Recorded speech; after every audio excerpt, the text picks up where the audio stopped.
여러분 안녕하십니까? 정부 긴급 재난지원금의 일반 주민 신청이 내일부터 시작됩니다. 신용카드나 체크카드로 받길 원하는 주민은 내일부터 공적 마스크처럼 본인이 해당되는 요일에 카드사 홈페이지에서 하면 되고, 오프라인 신청자는 18일부터 카드사와 연계된 은행 창구에서 신청하면 됩니다. 지역 상품권과 선불카드로 받길 원하면 18일부터 읍면동 주민센터에서 신청하면 됩니다. 강원도는 정부 긴급 재난지원금은 도내 취약계층 30만 명에게 40만 원씩 지원하는 강원도 생활안정지원금과 별도로 지급된다고 밝혔습니다. 코로나19 방역 체계가 생활방역으로 바뀌면서 그동안 운영을 중단했던 관광시설들이 속속 재개장하고 있습니다. 첫 휴일을 맞아 관광객들이 몰렸는데 비교적 방역 관리가 철저했고 관광객들도 큰 거부감 없이 지침을 지켰습니다. 백승호 기자가 현장에 다녀왔습니다. 탁 트인 소양강을 짜릿하게 느낄 수 있는 스카이워크입니다. 코로나19 사태로 폐소됐다 최근에야 문을 다시 열었습니다. 이곳을 찾은 관광객들은 그동안 갑갑했던 마음을 조금이라도 풀 수 있어 좋다고 말합니다. 원래 저희가 서울에 사는데 거기는 사람도 워낙 많고 그래서 좀 바깥으로 나온 것 같아요. 좀 하루빨리 풀려가지고 좀 자유롭게 돌아다니는 날 왔으면 좋겠어요. 하지만 아직까지 완전 정상화가 아닙니다. 스카이워크로 올라가는 계단인데 이렇게 막혀 있습니다. 입구를 한 곳만 운영해 관리하기 위해서입니다.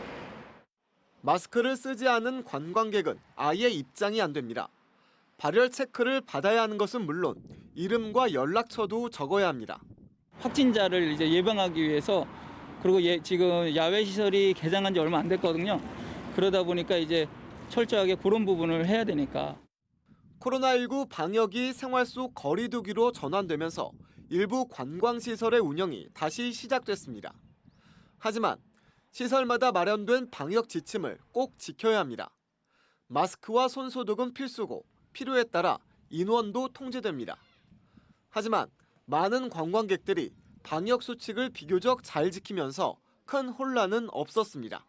아직까지는 다들 조심을 해야 되는 상황이고 학교 자체도 못 가는 상황이기 때문에 최소한은 해줘야 된다고 생각해요. 불편함은 당연한 거고요. 그 정도는 해줘야 될 것 같아요. 지역에서 코로나19 집단 감염과 같은 돌발 변수만 없다면 그동안 멈췄던 관광과 경제 등이 다시 기지개를 켤 것으로 전망됩니다. MBC 뉴스 백소입니다. 강릉 경포해수욕장 인근에 있는 초등학교 앞에 오피스텔이 건립되는 것을 놓고 학부모들은 교육 환경이 나빠진다며 반발하고 있습니다. 수익형 호텔을 지으려다 허가를 받지 못하자 사업자가 오피스텔로 이름만 바꿔 추진하는 거라고 주장하고 있습니다. 박은지 기자가 취재했습니다. 경포대 초등학교 정문 인근의 공터. 최근 이곳에 10층 규모 오피스텔 건물 2동의 건축 허가가 접수되면서 학부모들이 반발하고 있습니다. 지난 2018년 사업자가 같은 규모로 수익형 호텔을 지으려다 교육환경보호위원회 심의에서 부결되자 이번에는 오피스텔로 문의만 바꿔 다시 추진한다는 겁니다. 학교 주변 200m 이내를 상대 보호구역이라 하는데 이곳에 호텔 등 숙박시설을 지으려면 교육청 심의를 통과해야 하지만 오피스텔 같은 주거시설은 심의가 필요 없습니다. 학부모들은 일단 심의가 필요 없는 오피스텔로 허가를 받아 건물을 짓고 나서 호텔 등으로 용도를 변경하거나 불법으로 숙박 영업을 할 수 있다고 우려하고 있습니다. 이미 경포대 초등학교 주변은 모텔이나 펜션 등 숙박업소 그리고 유흥시설들이 질비하게 늘어서 있어 학부모들은 아이들의 교육 환경 저하를 걱정하고 있습니다. 문란한 옷 차림이라든가 또 담배를 피고 있는 모습들이라든가 또 오토바이를 타고 학교 교내를 이렇게 순회하는 모습 이런 것들을 볼 때마다 여기가 굉장히 아이들로부터 안전하지 않는 곳이구나라는 것을 많이 느낍니다. 교통 안전 문제도 제기되고 있습니다. 현재 정문 통학로는 인도와 차도 구분이 없어 공사 차량이 수시로 오가게 되면 사고 위험이 높아질 수밖에 없습니다. 교육청은 교육환경 보호구역이라고 해도 오피스텔 등 주거시설 건립을 막을 법적 근거는 없다면서 현재 학교와 학부모들의 의견서를 모아 허가기관인 강릉시에 보냈고 공사 시 분진이나 소음 피해 최소화, 통학로 안전 확보 등 보완이 필요하다는 입장도 함께 전했습니다. 그쪽이 상시 침수 지역이거든요. 그래서 지반이 약하고 2019년도 보수를 한 상태이기 때문에 침해 가능성 여부를 충분히 검토를 해서 건축가에 이제 허가를 좀 해달라. 그거 저희들이 안내는 해드렸습니다. 경포 도립공원 해제 이후 각종 개발 수요가 늘어나는 가운데 아이들의 학습권이나 건강권 침해 우려가 높아지고 있어 장기적으로는 경포대 초등학교를 이전해야 한다는 의견도 나오고 있습니다. MBC 뉴스 박은지입니다. 영월의 한 농촌 마을에서 농수로 옹벽이 너무 높아 주민들이 불편을 겪고 있습니다. 여기에 농수로가 막혀 농민들이 농사에 수돗물을 끌어다 쓰는 황당한 일까지 빚어지고 있습니다. 문제의 농수로 관리는 농어촌 공사가 담당하고 있습니다. 황구선 기자입니다. 봄 농사가 한창인 농촌 마을. 작물에 집중적으로 물을 댈 시기지만 농민들 고민은 깊어지고 있습니다. 유일한 급수원인 농수로가 막혔기 때문입니다. 비가 내린 직후 모처럼 농민들은 농수로의 물이 잘 흐르길 기대했지만 그러지 못하고 이렇게 고여 있습니다. 자풀과 플라스틱, 스티로폼 등 쓰레기들이 50m에 걸쳐 농수로를 막고 있습니다. 사람의 힘으론 뽑히지 않아 장비가 필요한 실정. 관리 주체인 농어촌 공사는 민원을 제기해도 묵묵부답입니다. 장비를 갖다가 파내야 될 일인데 어지간하면 저희가 쳐내고 하는데 쳐낼 정도가 아니라 농어촌 공사도 계속 연락도 안 하고 연락도 안 오고. 봄 가뭄까지 겹치자 답답한 마음에 수돗물을 끌어와 농사를 짓고 있습니다. 물이 안 내려와서 경기로 퍼가지고 물 저기 고쳐 심고 그래 이제 수로원이 그 물 감독이 그전엔 자주 댕겼는데 지금 누군지 알지는 못해. 농수로 감시원들이 현장을 돌며 물의 양과 흐름을 주기적으로 점검해야 하지만 제대로 되고 있지 않은 겁니다. 2명 정도가 있는데 전체를 다 세밀하게 못하기 때문에 그런 민원이 들어오면 그 현장 확인해서 조치를 취해주고 하거든요. 농어촌 공사는 급히 농수로 감시원을 보내 현장 상황을 확인하도록 했습니다. 이곳은 지난해에도 어른 키만한 높이의 농수로가 세워져 농민들의 반발을 샀습니다. 공사 직전 문화재 조사를 하지 않아 문화재청에 고발까지 당하면서 1년 동안 공사가 지연돼 주민들은 농사와 통행에 큰 불편을 겪기도 했습니다. 농민들 사이에서 농어촌 공사가 농사를 돕는 건지 방해하는 건지 모르겠다는 푸념이 나오고 있습니다. MBC 뉴스 황구선입니다. 이태원 클럽을 다녀온 속초의 직장인이 코로나19 검체 검진에서 음성 판정을 받았습니다. 속초시에 따르면 33살 직장인이 어제 속초시 보건소에서 검체를 채취하고 바이러스 검사를 한 결과 음성 판정이 나왔습니다.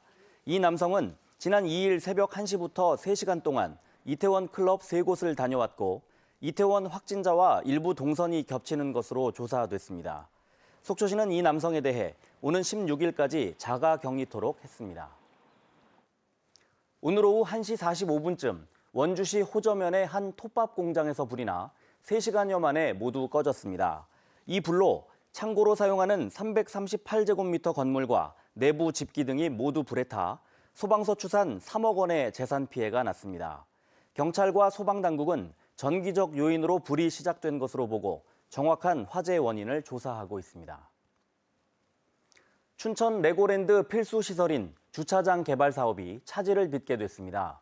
강원도개발공사는 내년 5월 테마파크 임시 개장에 맞춰 춘천 중도에 1,800여 대를 수용할 수 있는 주차장을 조성할 계획이지만 강원도의회 기획행정위원회는 주차장 부지 매입비 증액분 58억 원을 전액 삭감했습니다.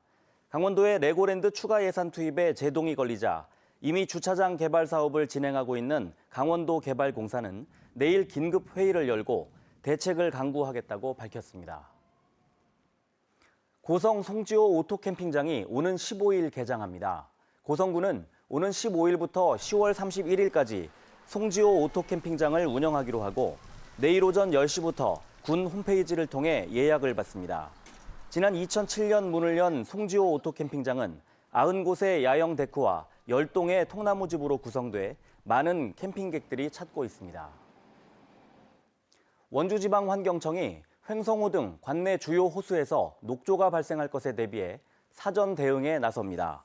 원주환경청은 올해 기온이 높고 강수량이 적어 녹조 발생에 유리한 환경이 만들어질 것으로 예상됨에 따라 녹조 모니터링 확대와 수질 오염원 관리, 녹조 현장 대응과 관계기관 협업 강화 등 대응 방안을 추진한다고 밝혔습니다.